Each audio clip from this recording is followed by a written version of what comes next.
think LinAge2 is the best clock that is out there right now, precisely because it is actionable.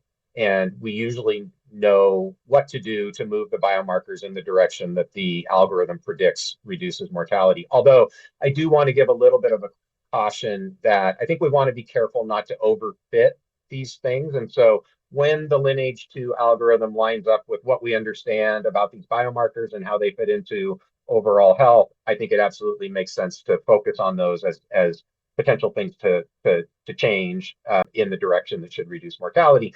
When it doesn't line up, I think we just have to be careful to recognize that something like LinAge2 and really all of the biological aging clocks are correlative algorithms based on population level data. I think non-scientists often assume that the algorithm is really telling them for sure that their risk of mortality or their risk of dying has changed, when in reality, we can't actually say that at the individual level. So just want to point out that I think it's important to be a little bit cautious about focusing on one algorithm at the expense of the sort of broader picture of all the biomarkers together.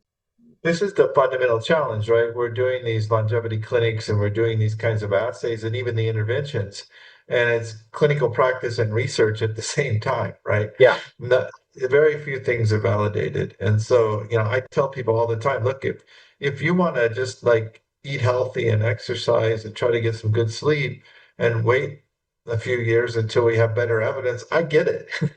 But I also think it's reasonable for a person to say, I want to be at the cutting edge and try these things. And Sure.